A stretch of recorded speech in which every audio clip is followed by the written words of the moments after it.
참 진짜 살다 보면 별일이 다 있죠, 여러분. 예, 태풍에 뭐 볼라벤, 덴빈, 산바 이름들도 다 춤하고 닮았어요. 그렇잖아요? 태풍이 그냥 춤을 추면서 다 휘몰아쳐 가서 이렇게 뭐 삼바 춤까지 지나가고, 예, 이렇게 세 개의 태풍이 휩쓸고 가니까 이 한반도의 양식업부터 양식업 하시는 분과 농업 하시는 분들, 정말 농작물 거의 살아남는 게 없고 다 휩쓸고 지나가 버렸잖아요. 태풍이 강타한 지역은 이 살던 집들이 그냥 통째로 다 날아가고 세간살이 하룻밤 사이에 휴지 조각이 다 돼버렸어요. 올 추석은 이래저래 하여간 마음이 편치 않은 그런 그 명절이 됐습니다.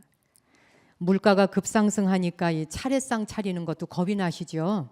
특히 여기 와 계시는 여러분들은 다 가정의 주부이면서 가족을 책임져야 할 그런, 누군가에는 어머니이며 누군가에는 며느리이며 딸이며 그런 자리에 계시는 분들이라 이 시장 장바구니 하나하나 물건 담는 것이 아마 두렵고 무서울 수가 있을 겁니다. 그러니까 정말 이렇게 급상승하는 물가에 차례상을 어떻게 차릴 것인지 온 나라 국민이 다 걱정을 하면서 지금 이 추석 맞이를 하고 있는 겁니다. 그러니 이 차례상 하나도 변변히 차릴 수 없는 수많은 사람을 생각하면 올 추석은 우리가 웃으면서 맞이하기도 어려운 거예요. 그렇죠? 그렇다고 또 찡그린 상태에서 울면서 조상님들을 맞이할 수도 없는 노릇이고, 그리고 또 조상님들에게 드실 게 없습니다 하고 빈 접시를 올려놓을 수도 없는 일이고, 그렇죠? 그냥 물 한 그릇 떠놓고 정화수 한 잔 올려놓고 그냥 기도하는 식으로 하기도 어려운 노릇이고, 하여간 이래저래 올 추석이 참 가슴 답답하실 거예요. 근데 영가와 조상님들도 제 생각에는 다 실이라고 생각해요. 이렇게 한반도를 휩쓸고 지나갔는데 무슨 뭐 농작물이고 뭐 야채고 나만 아는 게 있어야 드실 것을 챙겨드리죠. 근데 오히려 조상님들과 영가님들이 그렇게 이야기하실 거예요. 걱정하지 마라. 우리가 사는 세상에는 먹는 거 필요 없다. 너희들이 습관 때문에 하는 것이지 우리가 먹어오던 습관 때문에 하고 차려서 니들 먹으려고 하는 거 아니냐. 어차피 나 그거 젓가락 하나도 안 돼. 예, 염려할 것 없어. 지금 이러시거든요. 그렇죠? 예, 그렇다고 해서 또 차례상을 어머 그러면 안 먹는구나. 예, 그래가지고 그냥 위패 하나 종이만 떡 써가지고 올려놓고 아무개 조상 영가 이름만 쫙 해놓고 물 한 그릇만 떠놓고 아무것도 안 드시죠? 예, 드릴 것도 없어요. 또 이렇게 또 차례상을 차려서는 안 될 것 같아요. 아무튼 그러나 영가와 조상님들 입장에서는 이미 이 자손들의 마음을 다 헤아리고 계실 거고, 뭐 먹고 사는 것이 풍족한데도 불구하고 풍족한데도 조상님을 능멸하고 조상님에게 공양 올리는 것을, 차례상 차리는 것을 게을리한다면 마음에 죄책감이 들겠지만, 이미 우리가 사는 현실 자체가 우리의 힘으로 어찌할 수 없는 불가항력적인 일로 이렇게 자연재해를 입다 보니까 뭘 드리고 싶어도 드릴 수 없는 이런 처지가 되었기 때문에 산자와 죽은 자는 서로 마음이 통하게 돼 있는 거예요. 네. 그러니까 살아있는 사람이 고통을 겪으면 돌아가신 분들은 도우려고 애를 씁니다. 그래서 영가들은 실제로 그 영가의 에너지체는 그 에너지체 자체가 밝은 빛으로부터 온 존재들이기 때문에 영가가 육신을 벗는 순간 본래의 모습인 밝은 빛으로 돌아가는 것이어서 그 영가들은 이미 몸을 떠난 상태에서는 여기 남아있는 자들에게 무슨 뭐 원망을 한다든지, 예, 뭐 미움을 준다든지 이렇지 않습니다. 다만 이제 가끔 가다가 뭐 어느 집안의 폐가에 뭐 유령이 사네, 귀신이 사네, 그리고 영가가 장난을 한다, 빙의가 됐다, 뭐 이런 이야기들을 많이 하잖아요. 그런 모든 것들은 실제 천도가 되지 않은 지방령이라고 하는 게 있죠. 영가 중에 죽은 자의 세계에도 들어가지 못하고 산 자의 세계에도 소속되지 못하는, 이게 소속감이 없는 영가들이 있어요. 근데 이렇게 소속되지 않는 영가들은 주로 자살한 영가들이에요. 예. 그러나 죄업을 지은 영가도 다 소속이 됩니다. 엄청난 극도의 살인죄를 저지른 영가들도 어디든지 소속이 돼요. 예, 무간 지옥으로라도 소속이 되게 돼 있어요. 하지만 자살하는 영가는 이게 어디로 소속이 안 됩니다. 소속 국적이 불가능해 불명이에요. 국적이 없어요. 산 자에도 못 들어가 죽은 자에도 못 들어가 국적 불명입니다. 그래서 실제로 영계의 세계에 다녀온 사람들이 그런 이야기를 하잖아요. 우리 불교의 티벳 사자의 서라고 하는 그런 책에도 나오고 또 이집트 사자에서 돌아가신 분들의 그 가는 길을 인도하는 내비게이션과 같은 서적들이 티벳 사자에서 이집트 사자에서 인류에는 돌아가시는 분들을 안내하는 지도서가 2개의 책으로 엮어져 있어요. 근데 그 중에 티벳 사자에서 티벳 불교에서 내려오는 죽은 자들을 인도하는 그 사자의 서라고 하는 책에는 그 가는 길을 아주 일목요연하게 다 정리정돈을 해놨어요.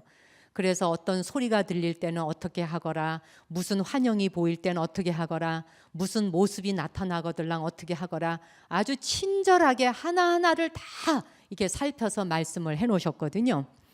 자, 그런데 여기에도 저기에도 속하지 못하고 우왕좌왕하고 있는 어느 영역에도 속하지 못하는 자들이 바로 자기의 생명을 스스로 끊은 자살한 사람들이라 그랬는데, 이거는 근래에 이제 근래가 아니죠. 실제 한 200년 전 1800년대 1700년대에 살았던 그 스웨덴의 스웨덴볼이라고 하는 과학자가 있습니다.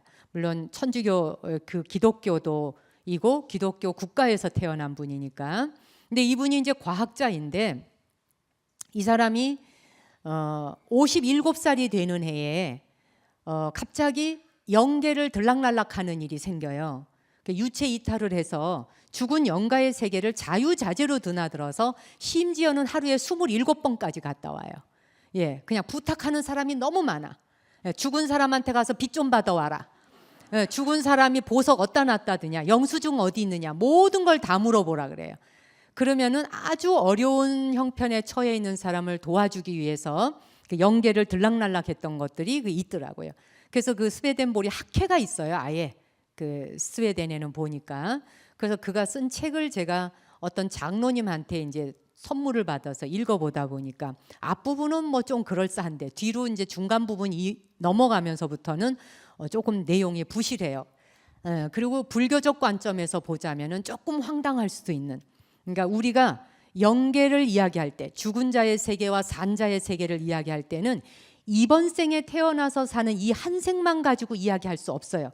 그러니까 이번 생에 우리가 저지른 행위만 갖고 그 사람의 까르마가 이렇다 저렇다 업을 논할 수가 없는 거예요.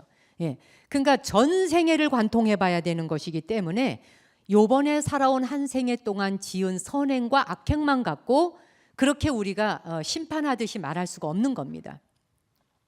그런데 여하간 앞부분에 다만 경청에 들어둘 만한 이야기는 한 가지 있어요. 경청할 만한 이야기가 그분 이야기 이제 책을 보다 보니까 이 사람이 영계를 계속 들락날락 하다 보니까 하루는 그 영국에 사는 여왕이 이제 18세기예요. 여왕이 궁금해요. 이 사람의 명성이 세계에 알려져 있는 거예요. 그때 당시에. 과학자이면서 천문학자이면서 모든 분야에 하여튼 뛰어난 사람인 거예요, 이분이. 그러니까 그때 당시에 아마 세계 각국에 이렇게 뉴스로 전해졌던 모양이에요. 어떻게 됐는지. 그렇게 유명해진 사람이에요. 근데 이제 그 영국 여왕이 궁금한 거예요. 갑자기 이 사람의 능력이. 근데 마침 영국에는 국무장관이 타계를 했어요. 죽었는데 죽기 전에 자기가 쓴 유서를 그 영국 여왕에게 맡겨요. 그리고 자기가 죽고 난 다음에 장례식을 다 치룬 다음에 그때 이제 이거를 한번 뜯어보라 그래요. 자기가 남긴 유서를 뜯어봐라. 그 전에는 절대 뜯어보지 말라 그랬어요. 그래서 영국 여왕이 약속을 지켜요. 그래서 이제 장례식을 다 치르고 났는데 갑작스럽게 그 영국 여왕이 그 스웨덴보리가 떠오르면서 궁금해졌어요. 그래서 거기다 편지를 내요. 자, 내가 우리나라에 살다간 아무개 장관이 갑자기 죽었는데 나한테 유언을 남기고 갔다. 그 유서를 나한테 주고 갔다. 근데 밀봉되어 있다.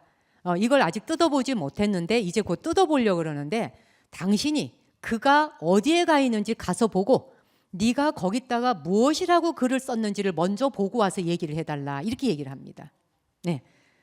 그랬더니 오케이. 그래서 바로 유체 이탈을 해요. 그 유체 이탈을 해서 그가 사는 세계에 이제 영계에 가요. 영계에 가서 보니까 천상 세계도 1단계, 2단계, 3단계가 있어. 그가 어떤 선행을 했느냐에 따라서 천상의 단계가 달라지는 거예요. 그래서 그 여러 그 천상의 단계를 이렇게 보다가 보니까 1단계에 들어가야 할 사람이 2단계로 어떻게 잘못해가지고 2단계로 갔다. 그러니까 자기가 선행했는 공덕은 뭐 주먹만한데, 근데 2단계는 이 법당만한 만큼의 선행을 지은 자가 가는 곳으로 갔다. 예를 들어서 그러면 잘못 들어갔다고 좋아할 일이 하나도 없는 거예요. 그런 천상에 들어가면 스스로가 지은 공덕의 깜냥에 맞지 않아서 눈이 너무나 부시기 때문에 감당을 못하는 거예요. 빛도 감당을 못하고 이 스스로의 몸이 감당이 안 되는 거예요. 예, 그래서 다시 이제 조정해서 지가 와야 될 단계로 와야지 이제 겨우 숨을 쉬는 거예요.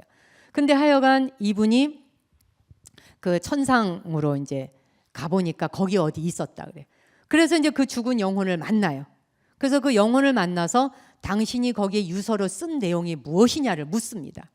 그 유서가 무엇이냐고 물으니까 뭐라고 얘기를 해줘. 그 와가지고 이제 영국 여왕한테 와서 그 이야기를 이제 다 들려줘요.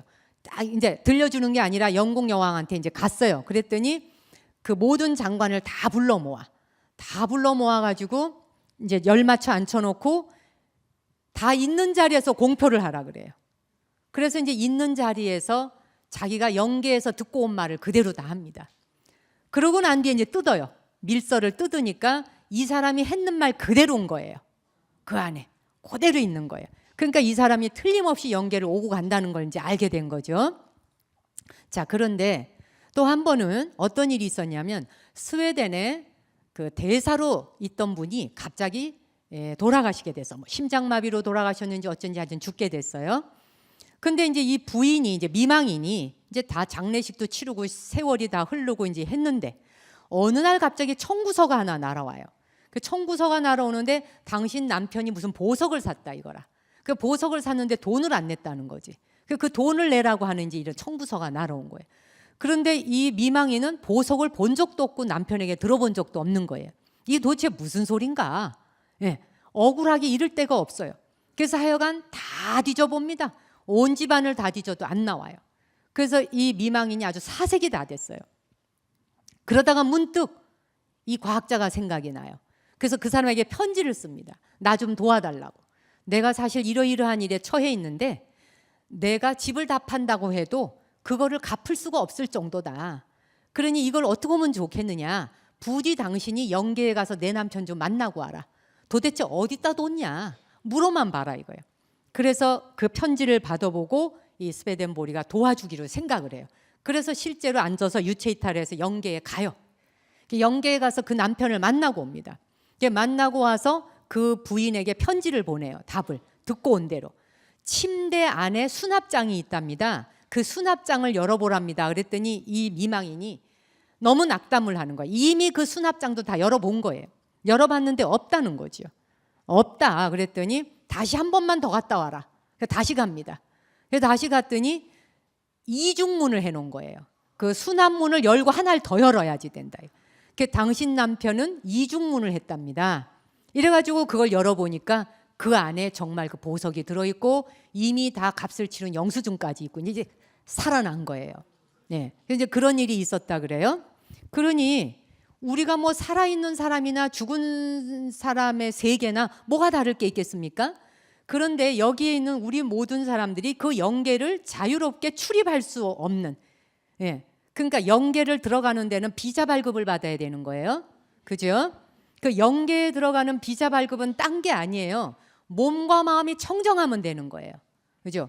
몸과 마음이 청정하고 신구의 삼업이 청정해서 내가 스스로가 가벼워지면 이 물질계라고 하는 것에 의지해 사나 물질이 내게 영향을 미칠 수가 없는 거예요. 근데 우리가 영계에 이렇게 비자 발급을 받지 못하는 이유는 수많은 사념, 이 수많은 번뇌 생각들이 앞을 가로막고 있는 거예요. 이 생각, 저 생각, 저 생각, 이 생각, 안 된다는 생각, 그리고 내가 살아오면서 수많은 기억들, 내가 만들어 놓은 관점들, 관념들, 부처님의 법을 10년, 20년, 30년, 40년을 듣고 보고 배우고 기도를 하는데도 그 사념이라고 하는 번뇌망상으로부터 벗어나지가 않잖아요. 그렇게 벗어나지질 않으니까 영계에 들락날락거리는 비자 발급이 안 떨어지는 거예요, 한마디로. 네. 그런데 일단 또 불자가 되면 여권은 나와요. 여권은 다 가지고 있어요. 근데 이 여권이 3년 단위로 바뀌어요. 요즘은 10년이잖아, 그렇죠? 여권이 10년씩 주죠? 예. 근데 이 여권은 3년 단위예요. 그러니까 천일기도 때마다 떨어지게 돼 있어요. 아시겠습니까? 천일기도 한 번 하고 나면 다시 여권 발급 다시 받아야 되는 거예요. 그래서 여권 발급을 받아 놓았지만 발급을 받았다 해서 바로 이게 비자 떨어지는 건 아니란 이야기예요. 그래서 끊임없이 내가 내 사념, 내 안에 떠오르는 수많은 사념들을 정리를 해가야 되는 거예요. 근데 이 많은 사념들은 우리에게, 번뇌망상들은 영계를 들락날락거리는 이러한 그 비자는 고사치고 우리가 받아놓은 여권을 가지고 우리는 어디를 드나드느냐, 지옥세계만 드나들고 있는 거예요. 네. 너무나도 고통스럽고 아무것도 약속되지 않고 그 어느 것도 확정적이지 못한, 내가 지금 두 발을 디디고 서 있으나 내가 서 있는 이곳이 확실한 곳인지 아무것도 확실하거나 투명하지 않은 이런 곳을 들락날락거리고 있는 거죠. 그러니까 실제로 우리가 받은 여권을 어디다 활용하고 써먹느냐 하면은 더 고통받는 세상에, 더 고통받는 곳으로 가는 곳에 써먹고 있다 이거야. 그걸 어떻게 알 수 있겠냐? 자, 우리가 사는 세상을 한번 봅시다. 여러분이 이미 다 알고 있는 뉴스를 한번 쭉 훑어봅시다. 자, 이렇게 태풍에 볼라벤이나 넨빈이나 삼바가 휩쓸고 가요. 자, 그러면 피해 지역인 호남과 충청권에 집중되는 바람에 일단은 농작물 중에 쌀 수확이 줄어들어요. 그렇죠? 자, 그럼 쌀값이 또 등천을 해요. 거기다가 또 이제 배추, 그렇죠? 배추 농사가 안 되다 보니까 이제 올겨울 김장 어떻게 담아야 될지 모두 지금부터 걱정인 거예요. 추석은 고사치고 김장 걱정까지 해야 되는 거예요. 미래까지 이렇게 걱정을 해요. 그러니 한 번 태풍이 몰아치니까 우리 삶에 그냥 몇 시간 동안 훑어 지나간 것이 이 5천만 국민뿐만 아니라 그 태풍이 몰고 간 지역은 전부 영향을 받게 되는 거예요. 그러니 얼마나 그 태풍이 위력이 대단합니까? 근데 이게 자연이 하는 일이니까 어디다 대고 원망도 못하네. 그렇죠? 자, 그리고 뿐만 아니에요. 연일 인간이기를 포기한 짐승 같은 흉악범들이 범죄를 저지르는 것이 뭐 그냥 밥 먹는 것보다 쉽게 저질러요. 날만 새고 일어나면 내가 서 있는 이 자리가 과연 안전한지 어떤지 알 길이 없어요. 또 그뿐인가요? 결혼 안 하는 젊은이들 뭐 돈이 없어서 결혼 못 한다 그러죠. 또 직장이 없으니까 결혼 못 한다 그러죠. 그것뿐이 아니에요. 결혼하는 또 신혼부부들은 어때요?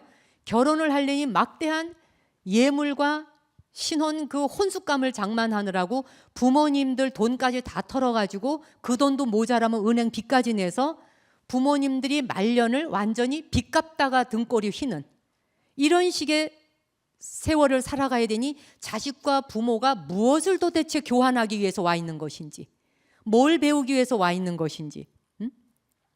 그래서 결혼 자금을 대느라고 부모님들이 또 걱정이 커요. 그뿐인가요? 우리 어린 청소년들은 서로 친구끼리 괴롭혀요. 그래서 친구를 죽음으로 몰고 가. 그리고 또 공부하라고 다그치는 엄마에게 아이는 그 폭력, 부모의 폭력을 견디지 못해서 결국 또 엄마를 살해를 했어. 고등학교 3학년이. 그래서 얼마 전에 실형을 받게 되죠. 그래서 그 판결을 내린 그 부장판사, 여성 부장판사가 눈물을 머금으며 얼마든지 사실은 네가 바르게 살아갈 수 있고 네가 스스로 잘못했다는 것을 이미 느끼고 있지만 그래도 인륜을 저지른 그 일에 대해서는 아무리 어린 나이라 해도 네가 저지른 대가를 받음으로써 성장해야 한다. 예, 받아서 성장해야 한다는 것 때문에 어쩔 수 없이 실형을 선고하는 일이 생겨났단 말이에요. 그러니 중고등학생이라는 그 어린 나이에 한참 나이에 감옥소 신세를 지는 애들이 늘어나고 있단 말이죠. 이거는 또 뭐면 뭐 이루이루 말로 다 할 수가 없어요. 거기다가 또 한국, 일본, 중국 세 나라는 옆에 붙어가지고 못 잡아먹어 으르렁거리고 영토 분쟁으로 항상 초긴장 상태예요. 두 다리 뻗고 살 수가 없어요. 그렇죠? 언제 도대체 뭐가 이 땅으로 날아올지, 일본은 무슨 짓을 할지, 중국은 무슨 짓을 할지 알 길이 없어요. 네. 그리고 또 일본하고 중국이 또 자기네끼리 영토 분쟁을 하면서 우리한테 또 먼저 보내요. 유엔에 보내는 게 아니라 알아두라고. 알아두니 어떡하라는 얘기예요, 우리 보러. 응? 일본하고도 울며 겨자 먹기, 중국하고도 울며 겨자 먹기. 그러니 한국이 이게 무슨 새우 신세도 아니고 말이에요. 그렇죠? 이 조그만한 나라가 정말 이쪽 저쪽에서 양쪽에서 그냥 서로 분쟁을 해가며 못 잡아먹어 으르렁대다 보니까 바람잘 날이 없는 거예요. 바람잘 날이. 그렇죠? 그래서 이렇게 항상 우리는 긴장을 하면서 살아가고 있어. 근데 보세요, 여러분. 이렇게 초긴장 상태에서 또 한편으로는 너무 재미있는 일이 있잖아요. 한국의 국가의 신용 등급이 일본을 앞섰대요, 또. 그렇죠? 거기다가 또 싸이라는 가수가 전 세계를 노래와 춤으로 전 세계를 휩쓸고 있어요, 또. 그렇죠? 아니, 한국을 알리기도 너무 어려워. 그만큼을 홍보하고 광고하려면 아마 우리나라 사람들이 번 돈을 다 부어도 그만큼 홍보하기 어려울 거예요. 그 전 세계인들이 그냥 전부 패러디를 해서 춤추고 노래하도록 만드는 또 이런 난리가 나서 코리아가 어디냐? 아주 미국인들이 우리말로 전부 부르더구만. 뭐라 그러나? 노래가 오빠는 강남 스타일이나 아주 우리말로 다 해요, 아예. 영어가 아니라. 그죠? 예. 그러니까 한국인들에게, 아니 외국인들한테 우리말을 가르치려고 들어봐. 보통 어려운 게 아니에요. 한국어 어학당을 가야 되거든요. 그런데 이게 한국어 어학당도 안 가고 노래 하나로 바로 우리말을 가르치는. 예? 그러니 지금 이 싸이 씨라는 분의 노래 한마디로 영어보다 더 우뚝 서버린 한국어. 참 희한찬란한 요지경이에요. 보세요. 그죠? 거기다가 또 김기덕 감독이라는 분은 베네치아 영화제에서 최고상을 또 받았네요. 그렇죠? 이 난리통에. 예. 그냥 중국, 일본에선 압박해오고 거기서 우리는 노래가 막 퍼져나가고 또 베네치아 영화제에서 상을 받아오고 이 난리를 치고 있단 말이에요. 그렇죠? 거기다가 또 그 IT 산업에선 삼성과 애플사가 서로 붙어가지고 그렇잖아요? 그래서 서로가 대결을 벌이고 있는, 대결 구도에 가 있는. 이게 꿈이나 꿨겠어요? 옛날 같으면? 그렇죠? 삼성과 애플사가 대결 구도에 가서 전 세계적으로 함께 맞짱 뜨는 식으로 가 있는 거. 이것도 한국의 어쨌거나 국력이란 말이죠. 이거 자체가. 거기다 또 올림픽 나갔다 하면 또 다 쓸어요. 인구도 몇 명 안 되는 데서 5위를 하고 돌아왔대. 보통 일이 아니에요. 네, 정말. 그렇죠? 네. 그러니 우리가 보면요, 이 난리를 치는 가운데 저 기쁨이 있어. 저 기쁨이 있는 가운데 이 고통이 있어. 이 모든 것이 우리가 살아가는 중생사에 일어나는 뗄래야 뗄 수 없는 일들이란 말이에요. 근데 보세요. 자, 이렇게 모든 것들이 주거니 받거니 하고 있는 이 가운데 이런 혼돈 속에서 뭐가 좋은 건지 뭐가 나쁜 건지도 모르겠단 말이에요. 그러다 보니까 또 우리나라가 전 세계 자살률 1위 국가가 되어 있어. 8년째 지금.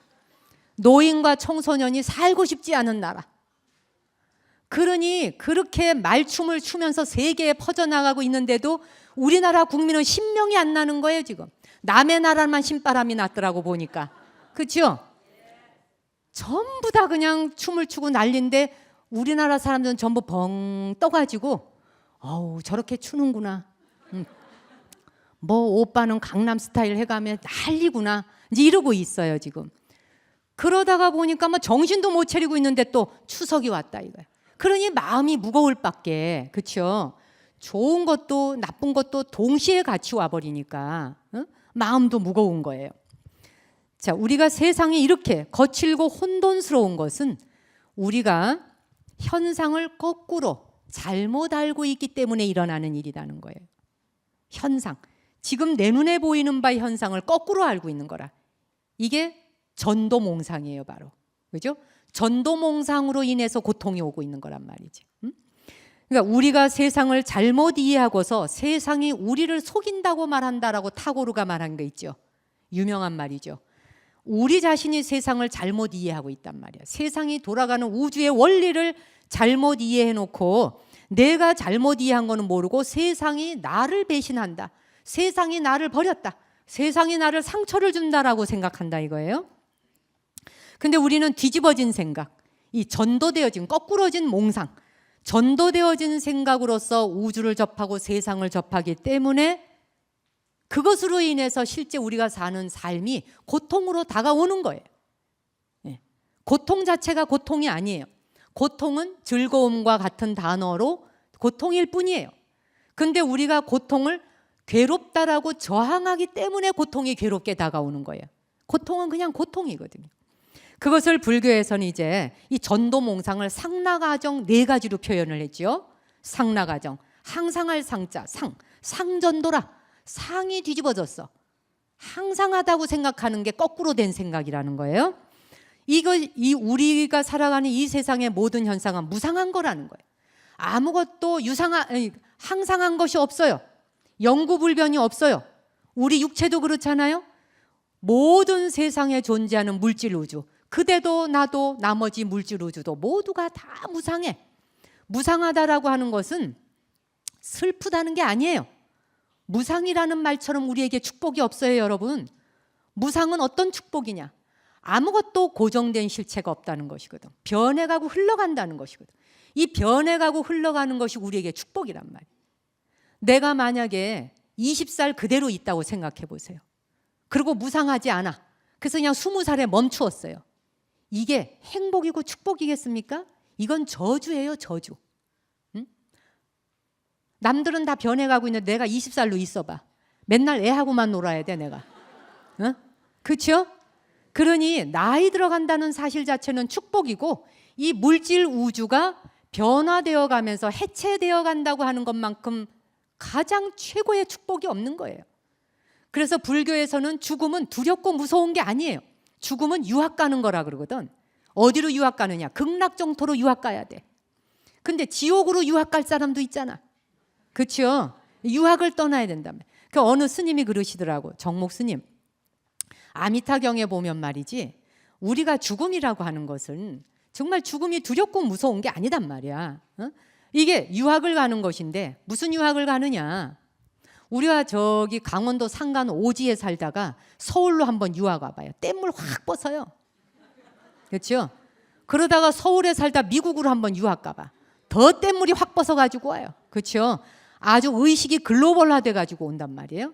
그것처럼 극락세계로 한번 유학을 갔다 온 사람은 이미 의식 수준이 업그레이드가 돼 가지고 극락 이외의 다른 세계를 보지도 못하고 가지도 못해요. 재미가 없어요. 한번 가보면. 그렇잖아요? 그래서 극락세계, 극락정토를 한번 가보면 다시는 그 세계 이외에는 가고 싶질 않아요. 거기에다가 조준하게 돼 있어. 거기에 맞춰. 의식의 레벨을 거기에 맞추게 돼 있단 말이에요. 그러니 오늘날 우리 불자들이 기도를 하는 이유, 3기 5개를 받고 끊임없이 정진하는 이유는 무엇이냐? 바로 그렇게 자기 의식 수준을 업그레이드 시키기 위한 거란 말이죠. 유학 가기 위한 거란 말이에요. 죽음이 닥쳐올 때는 유학을 가니까 하나도 발버둥 치고 더 살라고 버둥거릴 게 없단 말이에요. 더 좋은 데로 유학 갈 건데 뭐가 걱정이에요? 다만 유학 갈 적에 입국 비자가 있다 그랬죠. 입국 비자 뭐냐? 나무아미타불. 저 아미타경에 나오죠. 나무아미타불을 임종전에 10번이라도 제정신 차리고 부른 사람은 극락정토에 난다. 아미타 부처님이 약속하신 바예요. 그다음에 나무아미타불을 하루 동안, 이틀 동안, 3일 동안, 4일, 5일, 6일, 7일 동안을 망념 없이, 잡념 없이, 끊임없이 아미타 부처님 국토에 태어나기를 끊임없이 발언하는 자는 반드시 극락정토에 태어난다. 그게 아미타 부처님의 약속이에요. 부처님은 거짓말하지 않으시잖아요. 그러니까 그냥 죽으나 사나 24시간 나무아미탑을 염불 하시란 말이에요. 예, 재산을 다 잃어도 나무아미탑을, 땡큐 나무아미탑을, 예, 전부. 그렇죠? 그리고 그냥 누구 친구가 그냥 나를 뒤통수를 쳤어요. 땡큐 나무아미탑을. 뭐든지 그냥 땡큐. 예, 감사합니다. 그렇죠? 땡큐 이외엔 할 게 없어. 고맙습니다. 감사합니다. 예, 기도만 하시라는 거예요. 왜? 이 세상에서 주어진 물질 우주는 영원한 게 아니에요. 상전도예요. 그렇죠? 거꾸러진 생각을 갖지 말아라. 영원할 것처럼 부둥켜 안고 재산 좀 잃었다 그래서 울지 말라는 거예요. 예. 뭐 친구한테 빌려준 돈 돌아오지 않는다 그래서 속 끓이고 암 걸리지 말라는 거예요. 두려눕지 말라는 거예요. 재산을 잃은 것만도 그걸 통해 배워야 할 게 있는데 알아서 들어놓아 봐요. 누구 손해예요? 예. 그럴 때 누굴 찾으라고요? 이렇게 잘하시잖아요. 자, 그래서 상전도란 모든 것이 항상할 것처럼 착각하지 말아라. 무상한 것이다. 그 무상한 것을 무상하다라고 알아차리면 되는데 무상한 걸 무상이다고 몰라. 영원한 것인 줄 알고 붙들려 그런단 말이에요. 사랑도 영원한 줄 알고 재산도 영원한 줄 알고 관계 자체가 영원한 줄 알아. 그래서 누군가로부터 한번 만났다가 친구가 됐건 사랑하는 사람이 됐건 헤어지면은 그게 뭐 굉장한 죄를 저지른 건 줄 안다. 무상 속에서는 헤어질 수도 있고 만날 수도 있는 거예요, 여러분. 헤어짐과 만남이라고 하는 건 둘 다 배울 것이 있는 거예요. 한 번 만난 사람과 영구 보존으로 살으라고 하는 보장 없어요. 다 이유가 있어. 살다가 이혼하는 경우도 있잖아요. 그 이혼을 통해서 죄책감을 가지라는 게 아니에요. 그 사람과 이 사람과의 관계는 거기까지가 배우는 몫이 끝난 거예요. 영원할 것으로 믿는 것이 상전도야. 그렇죠? 영원할 것으로 믿는 게 상전. 항상 할 것이라는 잘못된 거꾸러진 생각. 그다음 두 번째가 낙전도, 즐거울 낙자야. 즐길 낙자. 괴로운 삶을 즐겁다고 잘못하는 생각이 전도몽상이 낙전도예요. 즐겁다고 생각해. 우리가 이 몸뚱이 하나하나 보세요. 안 씻어주면 냄새나, 안 먹여주면 배고파, 아프면은 고름나 진물 나와, 피만 나도 여기에 그냥 막 상처기가 나, 고통스러워, 통증이 와, 견딜 수 없어. 바늘로 하나만 폭 찔러도 아파. 그죠? 그런데도 불구하고 우리는 이 잠깐 바람만 불어도 부서질 수 있고 바늘이 하나 꼭 찔러도 아플 수 있는 이 고통 주머니를 가지고 엄청 즐거운 건지 알고 여기에 들이는 돈이 얼마야? 여기에 들이는 정성이 얼마야? 그렇죠? 여기에 들이는 정성과 그 공덕 있으면 기도해서 벌써 이고등락해서 부처님 됐어, 전부. 안 그래요? 자, 이 몸뚱이에 들이는 돈만 우리가 줄여나가도요 부자로 살아요. 그렇잖아요? 미장원 가서 머리 해야 되지. 그래서 스님 삭발했잖아. 돈 들 일이 없어요. 삭발하니까 내가 샴푸 쓸 일이 있나, 린스를 쓸 일이 있나, 염색을 할 일이 있나, 망고 돈 들 일이 없어. 거기다가 얼굴에 분칠할 일이 없으니까 무슨 화장품 돈 들 일이 있나. 그렇죠? 네. 거기다가 또 남한테 보이기 위해서 반지, 가락지 끼고 나와. 아우 머리 아파. 이렇거군. 목걸이 걸고 나서 목 쭉 빼가지고 봤어? 이러거든. 그렇죠? 돈 들이기 얼마나. 그걸로도 모지라 발톱까지 매니큐어 칠해야 되잖아. 발톱. 그렇죠? 우리가 여기에 들어가는 돈들이 어마어마하고 그것을 만족시키려니까 많이 벌어야 돼. 벌어야 되다 보니까 항상 모자라. 늘 결핍감이 와. 그렇죠? 결핍은 딴 데서 오는 게 아니에요. 우리의 마음이 거지라서 결핍이 오는 거예요. 그러니까 즐겁지도 않은 괴로운 삶을 가지고 즐거운 줄로 착각하는 게 낙전도라. 예? 즐겁다 생각하는 거꾸러진 생각. 그 다음에 아전도. 나자 너아자. 아라고 하는 건 나자이나 네가 있다 내가 있다. 네가 있으므로 내가 있는데 너 있고 나 있고 서로가 분리되어 있다고 생각하다 보니까 이 아전도라고 하는 것은 분리되어진 다른 대상이 저기 어디 있다고 생각을 해.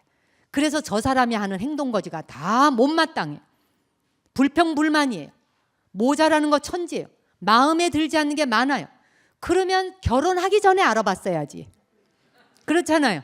왜 결혼하고 난 다음에 새로운 안경을 끼워 쓰고 온도 안 맞다고, 아니 도수 안 맞는다고. 그래서 그때 가서 이제 이게 도수를 맞추려다 보니 도수가 안 맞잖아요. 그러니 이거 도수 하나 맞추기 전까지 그냥 전쟁을 치르고 싸우고 엄청나게 아비규환 지옥을 만든 다음에 상처는 상처대로 나고 심장에 태풍이 다 지나가서 허허벌판이 돼버렸어요, 여기. 그렇죠?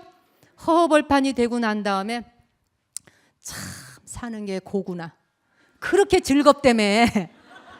그렇죠? 그렇게 즐겁고 재미있다 그러셨잖아요. 예, 그런데 이제 한바탕 회오리바람 태풍이 지나가고 나니까 가슴이 뻥 뚫렸다. 아전도란 무엇이냐? 원래는 무하라. 너도 나도 존재하는 것 같으나 실제 이것은 인연조합에 의해서 잠시 뭉쳤다 헤어지는 거예요. 지수화풍 4대 요소는 뭉쳐 헤쳐 모여야 헤쳐 모여. 그렇죠?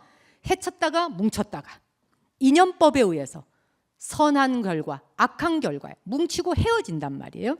이렇게 무아인 존재를 내 것인 줄로 착각을 해. 내 것이다라고 착각을 하는 이것이 아전도라. 네가 있고 내가 있다 생각해서 집착하고 부여잡으려고 그래. 그러니까 자식한테도 집착하잖아요. 그렇죠? 매달리잖아요. 그거를 사랑이라는 이름으로 매달리는데 여러분들이 사랑이라고 해주는 방식을 자식들은 다 싫어하니 문제지.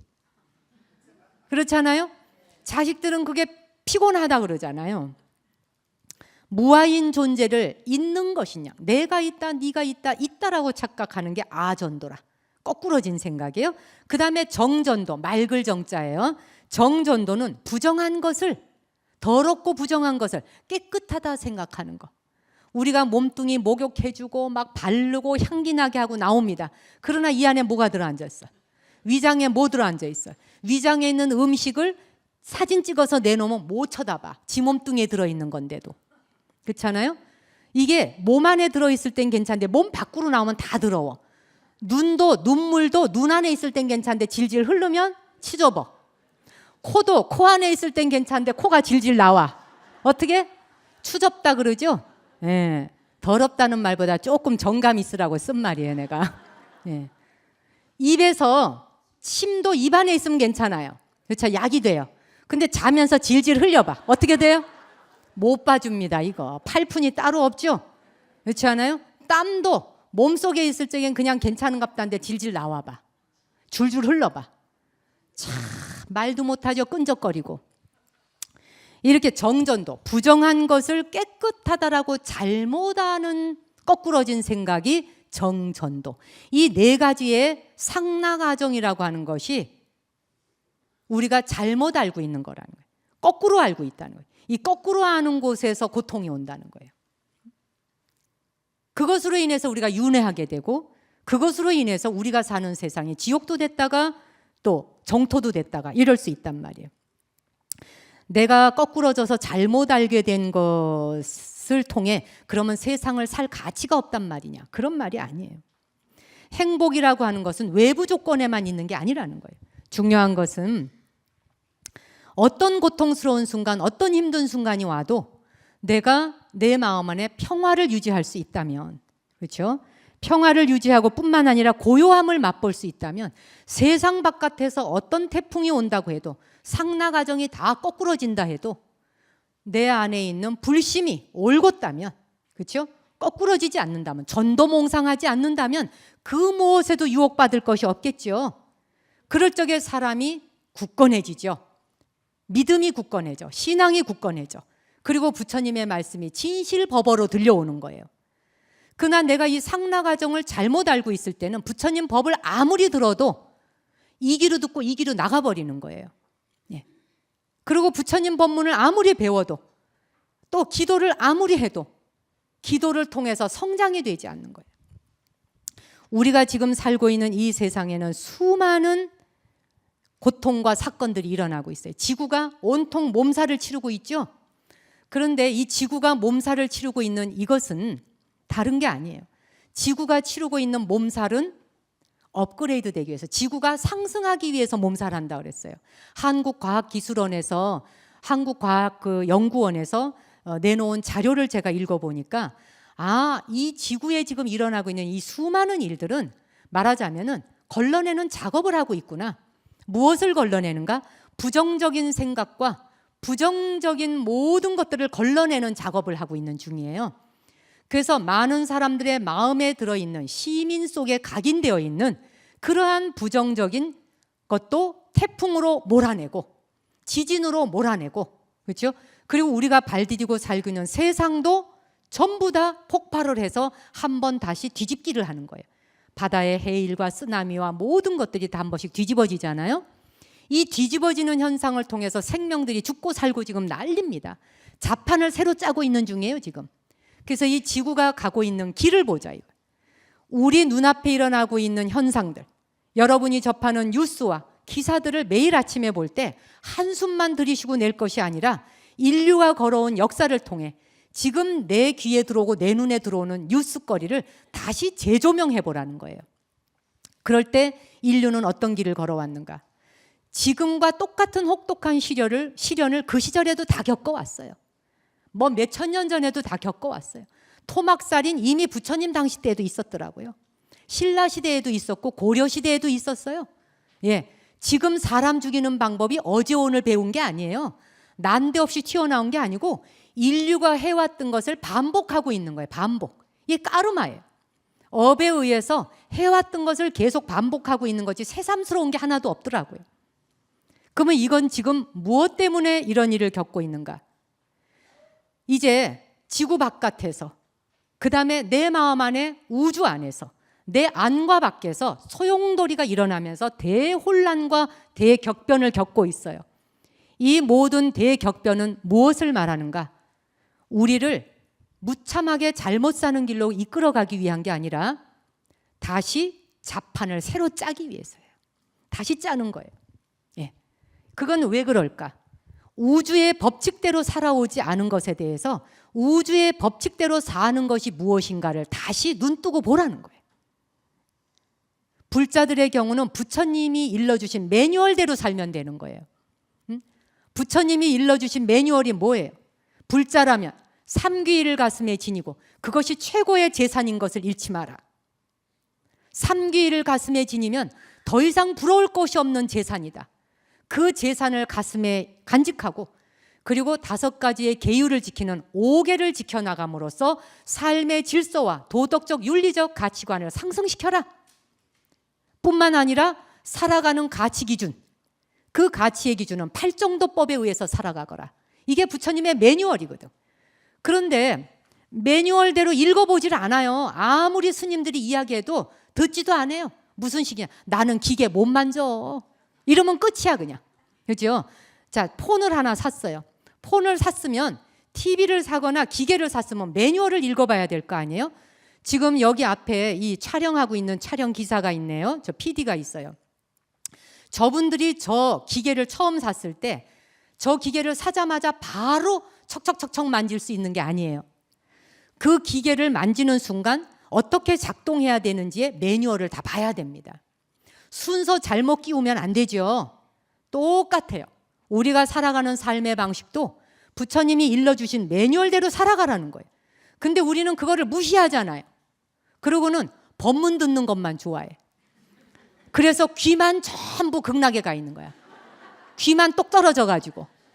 이거 어떻게 해야지 좋아? 그죠? 그리고 정목 스님은 어쩌면 혓바닥만 가 있을지도 몰라. 그렇죠? 혓바닥만 이 극락에 가도 안 되는 거잖아. 온몸뚱이가 같이 가야 되잖아. 그렇잖아요? 근데 우리가 이게 자칫 잘못하면 떨어져서 간단 말이에요. 여러분, 귀만 떨어져 가면 좋겠어요?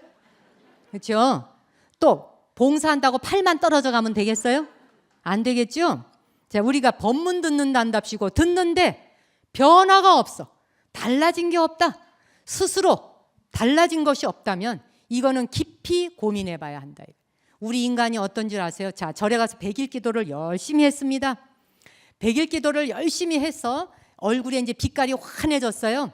예, 막 광채가 납니다, 그냥. 예, 막 후광이 막 빛나고. 예, 그랬더니 이제 도반들이 보면서 어머나, 보살님 참 화색이 좋으시네요. 어머나, 기도하니까 정말 보기 좋습니다라고 했어요. 기분이 좋지요. 에고가 만족이 됩니다. 아상, 인상, 중생상, 수자상이 이제 만족이 딱 됐어요. 그런데 이제 친구한테 빌려준 돈 1억이 안 돌아와. 그냥 그 순간 기도 100일이 그냥 한순간에 엎어져 가지고 바로 태풍이 지나가 버리는 거예요. 전 재산을 일시에 잃어버려. 여러분, 우리가 가지고 있는 재산을 잃어버리는 걸 두려워할 일인가? 내 마음 안에 내가 지어놓은 공덕이 일순간에 사라지는 것을 두려워해야 할 일인가? 정말 어느 것을 잃는 것을 통곡해야 되겠는가? 무엇을 향하여 우리가 눈물 흘려야 되겠는가? 누구를 위해서? 그렇죠? 진정으로 부처님이 일러주신 매뉴얼대로 가지 못하는 나 자신의 삶의 부질없음에 대해서 대성통곡해야 되는 일이지, 그 나머지의 삶은 다 거꾸러지고 전도된 삶이라는 거예요. 이 전도되어진 삶에 대해서는 무상한 것이라 왔다가도 갈 수 있고 갔다가도 올 수 있어요. 오고 가는 것에 대한 것을 여러분이 이러고 저러고 할 거 없다. 자, 숨 한번 쉬어보세요. 내쉬지 말고 그대로 참아요. 그대로 계셔. 얼마나 참을 수 있겠어요? 내쉬어야 되잖아. 그렇죠? 왔으면 보내라는 이야기예요. 그렇죠? 들이쉬었으면 내쉬고, 왔으면 가고, 갔다가 또 오는 거예요. 흐르는 모든 물살들을 내가 가서 가로막을 필요가 없다는 거죠. 질병이 올 수도 있고 이별도 할 수 있어요. 뿐만 아니라 내가 누군가에게 부탁을 했는데 거부당할 수도 있습니다. 내가 무엇인가를 부탁했을 때 거부받는 것을 버림받았다고 착각하지 마세요. 그거 전도, 거꾸러진 전도몽상입니다. 내가 상대방에게 부탁하는 건 내 자유이나 상대가 거부할 수 있는 것은 그 사람의 자유예요. 그 사람의 자유를 왜 내 맘대로 존내 신뢰를 스스로 자판을 짜고 그러고선 내가 가서 뭐 좀 도와주세요 했는데 그 사람이 도와줄 형편이 못 됐어요. 내가 100만 원이 급한데 좀 도와줄 수 있어요. 내가 지금 돈이 없는데. 오늘까지 잘 지냈어요. 그러다가 내일 갑자기 가서 절에 있는 모든 도반에게 소문을 냅니다. 저 인간 가까이 하지 마라. 큰일 난다 이거예요. 그렇죠? 우리가 이렇게 전도몽상의 생각을 가지고 살아가니까 하루도 바람잘 날이 없는 거예요. 내 가치관이 거꾸러져 있으니까. 그렇잖아요? 네. 상대방이 거절하는 것에 대해서 나쁘게 생각할 필요 없어요. 부탁하는 건 내 자유야. 상대방이 거절할 수 있어요. 거절을 흔쾌히 받아들일 수 있어야 되는 거예요. 흔쾌히. 뭐 어때요? 받아들일 수도 있지만 거부할 수도 있는 거예요. 그런데 그 거절받는 건 뭐냐? 지금 때가 무르익지 않아서 거절을 했을 뿐이에요. 때가 무르익은 것이라면 반드시 열매를 맺거든요. 열매 맺을 때가 되지 않아서 거절당한 것을 속상해하고 상처 입고 버림받았다 생각하고 내가 인생을 그렇게 안 살아왔는데 지가 힘들 때 내가 도와줬는데 억지를 부리지 말라는 거예요. 이런 잘못되어진 생각으로 거듭거듭 해석하니까 뇌가 복잡해지는 거예요. 머리가 복잡해지니까 온 세상이 정신병원이 된 거예요. 우리가 이렇게 복잡하게 살아요. 만났다 헤어질 수 있는 거예요. 사랑하는 사람과 헤어질 수도 있는데 헤어졌다는 이유로 버림받았다 생각하고 자살하거나 가서 죽여요. 이게 무슨 일이라는 거예요. 왜 헤어질 수 없습니까? 인간의 삶이 영구불변이고 붙박입니까? 한번 만났다면 그대로 영구불변으로 가야 되나요? 이게 더 웃기는 거 아니겠어요, 여러분? 만났다가 헤어질 수 있는 거예요. 왜 헤어지나? 그 사람하고는 더 이상 배울 게 없는 거예요. 딴 거 없어요. 경험할 것이 있을 때는 헤어질 이유가 없어요. 경험할 것이 없을 때 헤어지는 거예요. 헤어졌을 적에는 안녕, 아듀, 깨끗하게 클리어하게 헤어지란 말이에요. 주방에 가서 세제로 가지고 설거지만 깨끗이 하지 말고 청소만 깨끗이 하지 말고 내 감정에 대해서 스스로 깨끗하게 세척하라는 거예요. 심플해져야 된단 말이에요. 헤어질 수 있고 또 빌려준 돈 못 돌아올 때도 있는 거예요. 그것 때문에 나를 2번 죽이지는 말라는 거예요. 왜? 돈이 내 인생을 좌지우지합니까? 돈은 살다 보니 필요에 의해서 벌어졌던 거예요. 그렇죠? 그랬다가 떠난 거예요. 돈이 어째서 여러분의 주인이 돼야 됩니까? 무엇 때문에? 그렇잖아요? 돈은 살아가는데 반드시 필요한 것이기는 하나 절대적인 진리는 아니에요, 여러분. 필요한 것을 진리라고 착각하지 말아야 된단 말이죠. 이걸 진리라고 생각하면 그놈을 부여잡고 안 놀려 그러거든. 안 놀라고 따라가 보세요. 어떻게 되나. 그 집착은 나를 고통의 나락으로 끝까지 끌고 가버려요. 그러고 나서 악연을 만나게 만들어버려. 이런 걸 또 하고 싶지는 않으시죠? 제가 달팽이가 느려도 늦지 않다라는 책을 요새 하나를 써서 전국 베스트셀러가 되다 보니까 오라는 데가 많아가지고 전국을 이렇게 다니고 있습니다. 제가 올해 완전히 이 역마살이 꼈어요. 역마살이 들어와가지고 이렇게 행복한 이런 그 여행을 지금 하고 있습니다. 그래서 많은 분들이 그 이제 각 언론사에서 그 언론사나 뭐 이런 데에서 요즘 2, 3일 간격으로 한 번씩 신문사나 방송계에 있는 분들이 기자나 PD들이 전화가 와요. 스님, 도대체 왜 그렇게 현대인들이 스님 책을 읽을까요? 뭐 하루 이틀도 아니고 한 달, 2달도 아니고 몇 달째 많은 사람들이 그 책을 읽고 그렇게 열광을 할까요? 라는 질문을 합니다. 그래서 제가 뭐 이런저런 얘기를 했지만 오늘 여러분에겐 제가 그 말씀을 드리고 싶네요. 달팽이가 느려도 늦지 않다에 나오는 그 책에 사실은 느린 것에 대해서 제가 초점을 맞춘 거는 아니에요. 달팽이의 느린 것에 초점을 맞춘 게 아니라 타인의 삶에 간섭하지 말라는 것입니다. 달팽이가 보잘것없다고, 달팽이가 기어가는 것이 느려 터진다고, 그래서 물에 떠내려간다고 불쌍하다고 건져 올려서 여기다 얼른 데려다 준단답시고 내 방식으로 남을 도와주지 말라. 내 방식으로 도와주는 협조가 뜻밖의 다른 생명을 해칠 수도 있다. 그가 어떻게 해서든지 살아남는 방법을 통해 그는 스스로 터득해 갈 것이란 말이에요. 그렇다고 그가 위험에 처해 있는데도 돕지 말아라는 말이 아니에요. 위험에 처했을 적엔 도와야죠. 그러나 내 방식으로 성급하게 서둘러서 무엇인가를 도우려고 하지 말라는 거예요. 그렇게 도우려고 하다 보면 그 사람이 이 생에 와서 배워야 할 속도가 있어요. 그가 이 생에 와서 배워가야 하고 경험해야 할 것들이 있어요. 자식도 둘을 낳으면 하나는 빠르고 하나는 느려요. 느린 아이는 느린 걸 통해 배워야 할 것이 있어요. 근데 느린 아이를 빠른 것에 맞추려고 하는 순간 이미 이 아이의 우주를 빼앗는 게 돼요. 이게 타인의 삶을 방해하는 게 됩니다. 이건 죄업을 짓게 되는 거예요. 그래서 다른 사람의 삶에 함부로 뛰어들어서 콩나라 밤나라 감나라 간섭하지 말고, 요즘 그래요. 너나 잘하라는 말 있죠. 우리 스스로 잘하자는 거예요. 자기를 보자는 거죠. 그죠? 그런 이야기이고, 실제로 그 책을 읽고 난 뒤에 많은 분들이 그러세요. 한 번 읽고 버려지질 않는다. 남 줘지지 않고 머리맡에 놓고 수시로 아무 페이지나 읽게 된다. 그리고 저에게 많은 분들이, 독자가 편지와 문자를 보내옵니다. 책을 처음부터 다 읽고 난 뒤에 끝까지 읽고 나서 책장을 덮는 순간 나도 모르는 사이에 마음이 고요해졌습니다. 그게 뭐냐면 그 책을 다 읽는 사이 이미 좌뇌가 잠들고 우뇌가 활동하는 거예요. 마음이 고요해지는 순간, 침착해지는 순간. 그래서 그 책이 뭐 어느 장로님이 제 책을 읽어보고 너무 좋다고 100권을 사서 자기 회사 직원들에게 100명에게 선물을 했다 그래요. 그리고 요번에 그 삼성에서 올 여름에 삼성의 그 임원들, 각 계열사에 2,700명인가가 각 임원들이 올 여름 휴가철에 읽어야 할 필독서로 선정이 되기도 했어요. 그 책이. 그리고 또 여기 지금 과천에서는 1년에 한 번 그 책을 제일 좋은, 그 해에 제일 좋은 책을 심사를 한답니다. 거기에 달팽이 책이 뽑혀가지고 그러면 그 지역의 초등학교, 중학교, 고등학교 각 도서관에 다 들어간답니다. 그럼 학생들이 그 책을 읽고 독후감을 쓰게 돼 있대요. 그래서 저보고 그 지역에 와서 강의를 해달라 해서 10월에 지금 일정이 잡혀 있어요. 그리고 요번 일요일에 23일에는 와우 북 콘서트라고, 북 페스티벌이라고 홍대 앞에 책을 통해서 80개가 넘는 무슨 출판사가 연대해서 하는 축제가 있답니다. 거기에 또 제 책을 이제 읽고 많은 독자들이 만나기를 원한다 그래서 거기도 이제 강의가 잡혀 있어요.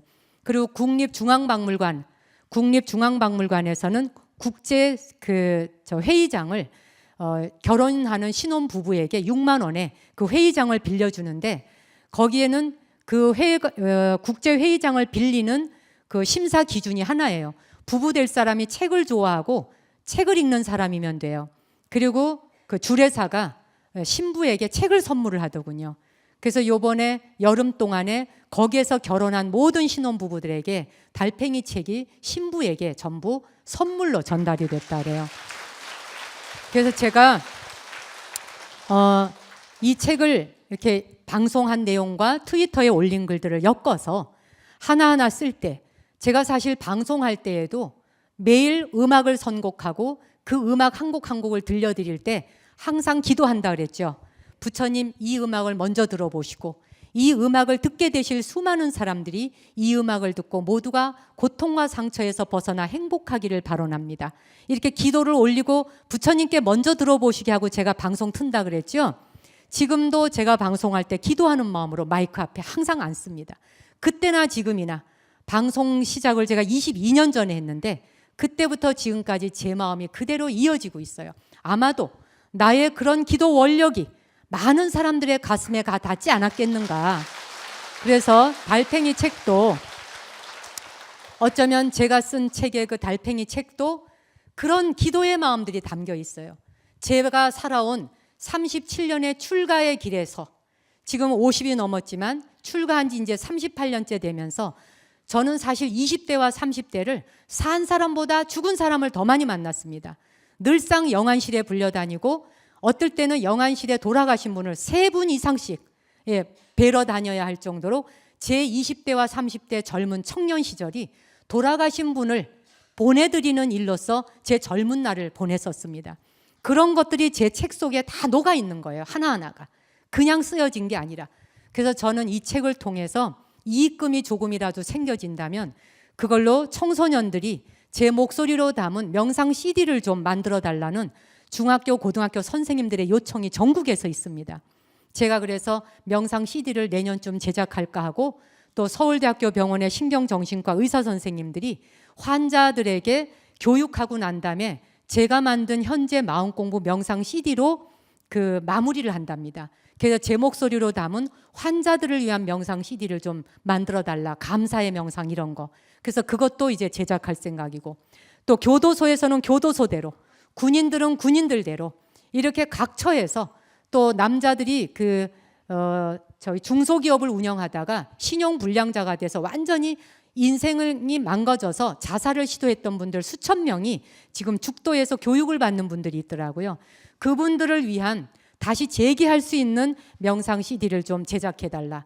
제 목소리로 그런 걸 제작해달라고 하는 분야가 굉장히 많습니다. 그러다 보니까 몸은 하나인데 현재 올해는 불려다니기 바쁘고 이제 올 겨울 연말 지나면서부터 차분히 원고 작성해서 제가 그런 것들을 이제 만들어서 필요로 하는 곳들에 어떻게 나누고 베풀 것인지를 제2의 불사로 생각하려 합니다. 제가 가장 중요하게 생각하는 게 저는 법당 짓고 큰 절 짓는 것보다 사람 불사를 제일로 생각합니다. 그래서 그동안 오늘 여기 와 계시는 분들에게도 감사드릴 일이 그런 분이 와 계실 겁니다. 불교 방송을 들으시면서 제 책을, 달팽이 책을 10권, 20권, 30권씩 사서 주변 도반들에게도 나누어 주시고 뭐 신우다, 올케다, 친인척들에게 나누어 주시고 이런 분들이 계세요. 그렇게 여러분이 선물하고 나누어 주셨던 수많은 책들을 통해서 사실 달팽이가 한 마리 한 마리 퍼져나가고 있는 거예요. 달팽이가 비록 느리지만 달팽이는 욕심이 없습니다. 자기 집을 등에 짊어지고 다녀. 그 아파트 평수가 그게 다예요. 그렇죠? 오직 지 집을, 지 아파트 평수를 짊어지고 돌아다니는 욕심도 없습니다. 맨몸뚱이로. 그리고 달팽이는 어항 속에 집어넣으면 그 물고기들이 싸놓은 노폐물을 다 먹어치우는, 정화하는.